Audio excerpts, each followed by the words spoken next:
একটু ভেবে দেখুন তো বিচারের দিনে সেই একেবারে চূড়ান্ত মুহূর্তে কে থাকবে আপনার পাশে। আসসালামু আলাইকুম।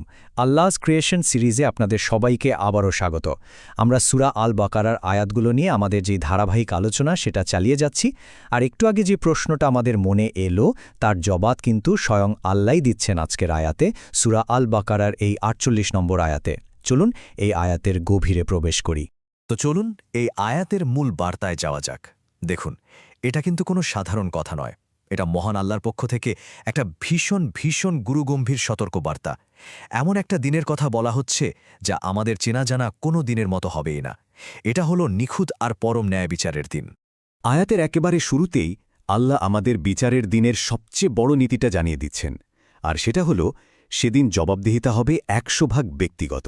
মানে কেউ কারো বোঝা বইবে না, কেউ কারো হয়ে একটা কথাও বলতে পারবে না। প্রত্যেকের হিসাব সম্পূর্ণ তার নিজের।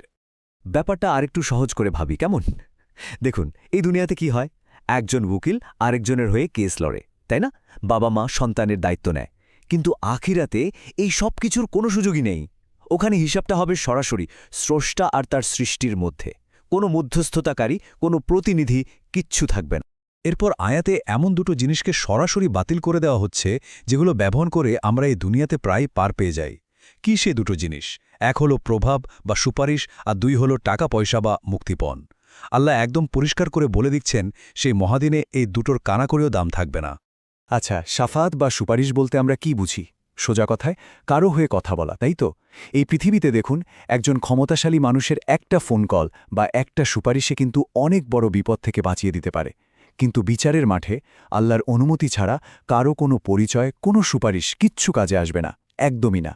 ঠিক একই ব্যাপার মুক্তিপণের ক্ষেত্রেও, যাকে বলা হয় ফিদিয়া।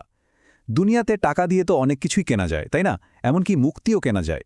কিন্তু আল্লাহ আমাদের সাবধান করে দিচ্ছেন, সেই চূড়ান্ত দিনে যদি কারো কাছে গোটা দুনিয়ার সমান সম্পদও থাকে, তা দিয়েও সে নিজেকে এক বিন্দু বাঁচাতে পারবে না।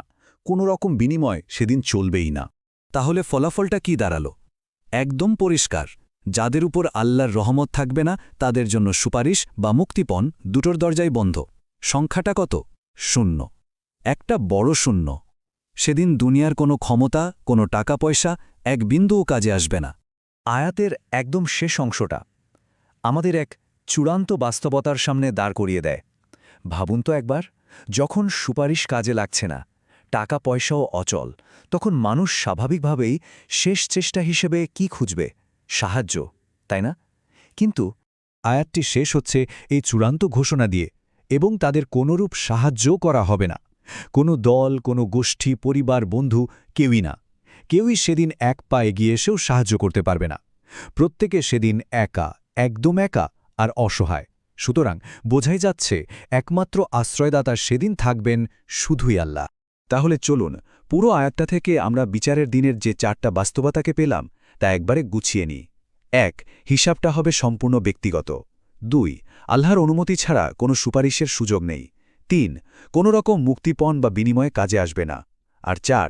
কোনো দিক থেকে কোনো সাহায্যকারীও পাওয়া যাবে না। খুব গুরুত্বপূর্ণ একটা প্রশ্ন কিন্তু এখন সামনে আসে। আচ্ছা, এই যে আমরা আয়াতটা জানলাম, বুঝলাম, তো এখন আমাদের আজকের জীবনের এর প্রভাবটা কি হবে? কারণ এই সতর্কবার্তা তো শুধু শুনে ফেলার জন্য না, তাই না? এটা তো আমাদের বর্তমান জীবনটাকে গুছিয়ে নেবার জন্য একটা রোডম্যাপ। একটু ভাবুন তো, যদি টাকা পয়সা, ক্ষমতা, বড় বড় পরিচয় কোনো কিছুই সেদিন কাজে না আসে, তাহলে আমাদের আসল সঞ্চয়টা কি? কোন কারেন্সি সেদিন চলবে? আমরা আসলে কোন জিনিসটা জমা করছি সেই ভয়াবহ দিনের জন্য? আর এর উত্তরটাও কিন্তু আল্লাহ কোরআনেই দিয়ে দিয়েছেন। আমাদের আসল সম্পদ, আসল কারেন্সি হল আল্লাহর প্রতি খাঁকি ঈমান, আমাদের করা ভালো কাজ বা আমলে সালেহ, তাকওয়া মানে সবসময় আল্লাহকে মনে রাখা, আর সবশেষে তার কাছে পুরোপুরি আত্মসমর্পণ করা। এগুলোই হলো সেই অ্যাসেট যা সেদিন কাজে দেবে। এটাই আমাদের সত্যিকারের ইনভেস্টমেন্ট। তো আজকের আলোচনা শেষে একটাই প্রশ্ন, যেটা শুধু শোনার জন্য না, বরং নিজের ভেতরকে নাড়া দেওয়ার জন্য। আমরা কি সেই অবশ্যম্ভাবী দিনের জন্য সত্যি সত্যি প্রস্তুত হচ্ছি? আমাদের প্রতিদিনের কাজকর্ম, আমাদের সময় কাটানোর ধরন, আমাদের সম্পদ খরচ করার উপায়, এগুলোর দিকে তাকালে কি মনে হয় যে আমরা সেই দিনের জন্য প্রস্তুতি নিচ্ছি? প্রশ্নটা যার যার নিজের কাছে।